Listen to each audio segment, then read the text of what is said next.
বৃষ্টির মধ্যে রাত 9টা সাড়ে 9টায় তোমার বর যদি বলে এখন আমার বিরিয়ানি খেতে ইচ্ছা করছে, তখন তুমি বিরিয়ানি কোথা থেকে আনবে বলো?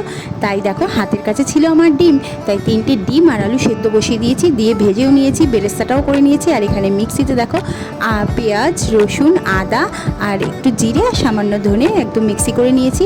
তেলের মধ্যে গোটা গরম মশলা আর তেজপাতা দিয়ে যে মিক্সি বাটিতে মিক্সিটা করেছিলাম, যে মশলাটা দেবো কড়াইয়ের মধ্যে।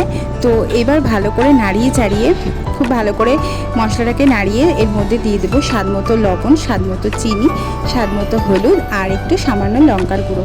আর যেহেতু তোজো লঙ্কা একদমই খেতে পারে না, মানে ঝাল খেতেই পারে না, ওই জন্য অল্প একটু দেবো স্বাদের জন্য, আর পরে আমরা আবার দিয়ে নেব।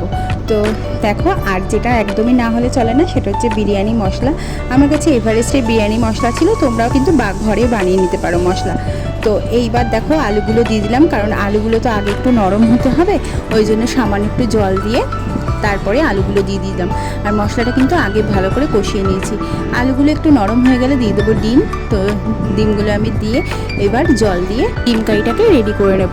আর এদিকে আমার দেখো চাল ভেজানো ছিল, এদিকে জলও গরম হয়ে গেছে, মানে ফুটে গেছে। ভাতটা 10 মিনিটের মধ্যে একদম রেডি হয়ে যাবে। তো তারপরে দেখো আমি ডিমের কারিটাকে নামিয়ে নিয়েছি একটা বাটিতে, কারণ ডিমের কারি আমার একদম রেডি। এদিকে ভাতও হয়ে গেছে।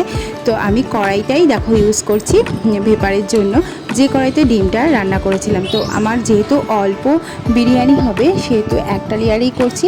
ভাত দিয়ে দিয়েছি, দেওয়ার পরে দেখো ডিমের কারিটা সম্পূর্ণটাই দিয়ে দিয়েছি, দিয়ে বেরেস্তা দিয়ে দিলাম।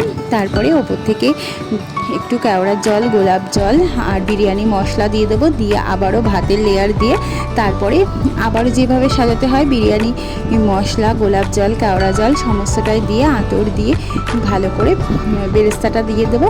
দিয়ে আর হ্যাঁ, স্বাদ মতো ঘিটাও কিন্তু দেবে, ঘি না হলে একদমই বিরিয়ানি হয় না। আর দেখো আমি কাঁচা লঙ্কাও ইউজ করেছি, কারণ কাঁচা লঙ্কার ফ্লেভারটা আমার খুব ভালো লাগে বিরিয়ানিতে।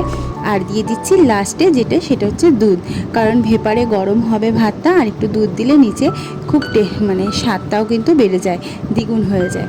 আর দেখো আমি এই যে ঢাকনা দিয়ে দিয়েছি, এটা একটু আটা দিয়ে ফুটোটা বন্ধ করে দিয়েছি।